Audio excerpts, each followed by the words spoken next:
O'zi allergiyani gistamin chaqirsa agar, shu gistaminni tabiiy ko'p miqdorda oziq-ovqat orqali tushishi yoki o'zimizdagi gistaminni ko'proq ajralishiga sabab bo'ladigan mahsulotni yeb qo'ysak, mana bu soxta allergiya bo'ladi. Shunchaki miqdorga, dozaga bog'liq. Haqiqiy allergiya bo'lsa, u dozaga odatda deyarli bog'liq deyilmaydi. Misol uchun 1 kilo bir dona yesam bo'lmaydi-da, ko'p yeb qo'ysam beradi deydi. Yoki bir semichkani choqib qo'ysa, ko'p miqdorda chaqqanda qichishib tanasida shikoyat bilan keladi. Ular qaytib kelmaydi, umuman bezovta qilmaydi. Allergiyadan qutuldim deydi. Biz bu yerda endi hamma narsani allergiya deyishimizda aslida shuni ajratib olish kerak. Noto'g'ri tushuncha bo'lib qoladi. Allergiya haqiqiy allergiya bo'lsa o'zidan o'zi yo'qolib qolmaydi-da aslida. Soxta allergiya bo'lsa u o'tkir proses, ichagini tozaladik yoki tanasidan sekin vaqt o'tishi bilan o'sha mahsulotlar kamaydi.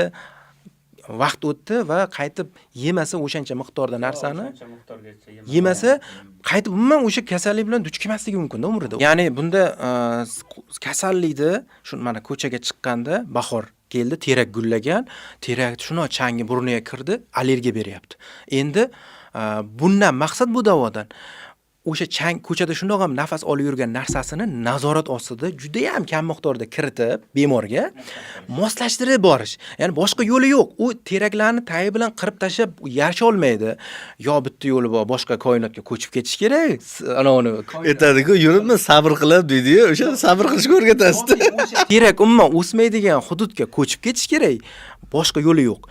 Yoki o'sha dorilarni doimiy o'sha 24 soat ta'sir qiladigan antigistamin ichib yurish kerak, yokida eng asosiysi tanani o'sha allergenga o'rgatish kerak.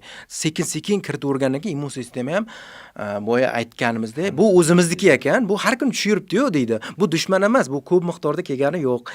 Organizm sekin-sekin tushirgandan keyin hali shunaqa bir nuqta topish kerak. Bu yerda eng kulchovoy moment nima? Shuna chiqqanda aksirib yuboryapti-yu terakchanga. Lekin biz boshlang'ich dozani aksirtirib yubormaydigan juda ham kam dozani topib olishimiz kerak. O'sha nuqtadan qadamma-qadam manzilga yetib boramiz. O'sha qiyinda, o'sha narsasi mom, o'shancha aksid terapiya qimmatda.